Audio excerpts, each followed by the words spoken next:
So, Scott, good morning to you. An intense, hectic, nasty question period yesterday. Your reaction overall to what we saw happening in the House and how it ended with Poilievre leaving. Well, to all of your accurate descriptors, I would add this word juvenile. The one thing that gets overlooked in this discussion is actually both the prime minister and the leader of the opposition were cautioned by the speaker for using unparliamentary language, which, most people don't care. Most people say, oh, wacko, how big an insult is that really? But either there are rules of the road or there aren't. When the prime minister was admonished, he stood up and said, all right, I'll withdraw the remark. But Pierre Poilievre would not. And so this is why I say it's juvenile. I mean, this is just, chest thumping. I'm not going to back down. What's left is the impression of a guy who, just doesn't really want to follow anybody's rules but his own. And, again, people aren't going to care. This isn't going to turn votes. Most people don't pay the slightest attention to parliamentary language, parliamentary procedure, or what happens in the House of Commons, even during question period. But the impression I was left with Pierre Poilievre looking at this stunt, it's like a guy who shows up at a baseball game and says, I'm not going to lead the diamond unless I get 4 strikes. 3 isn't good enough. Well, dude, there are rules. That's the way it works. Okay, so do you think that there is an equivalency between the Prime Minister saying shameless, spineless leadership versus wacko, Scott? I can't believe I just asked that question, but here we are. Yes, and this is an erudite discussion, and I'm glad that I'm being consulted on this matter. Yeah, there is an equivalency. There's an equivalency in this respect. Technically, within the boundaries of what we permit in the House of Commons, there's an equivalency because both are unparliamentary, both are inappropriate. So that's an equivalency. What's not equivalent is in how the two leaders conducted themselves. Having both crossed the line, one said, all right, I'll cross back over it. The other refused to.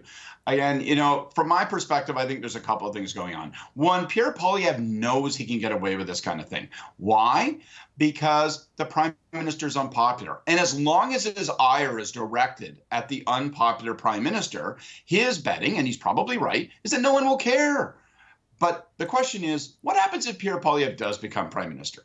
And then what we've seen here in this minor juvenile demonstration is, I guess he'll direct his ire at anybody else who dares to disagree with him.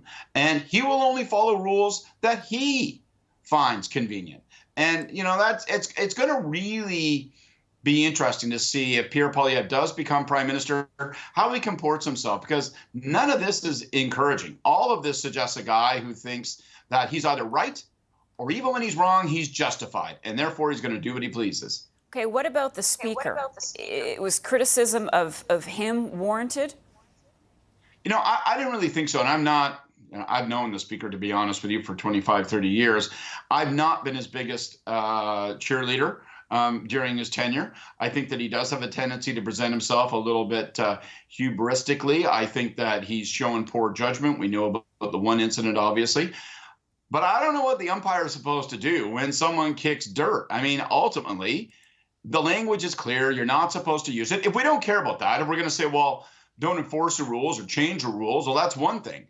But as long as he's the umpire and he's got to call balls and strikes, he's got to call balls and strikes. So I don't really know what people would have expected. He invited the leader of the opposition to withdraw the remarks multiple times. The only real sanction left available to him was to what they call naming, the member. And so, they kind of got themselves stuck into, this corner. It was a showdown, and, the speaker's going to win that showdown. And we'll see what happens today. Poilievre is back in the House, and he doesn't have to apologize to the Prime Minister, Scott, or to the House.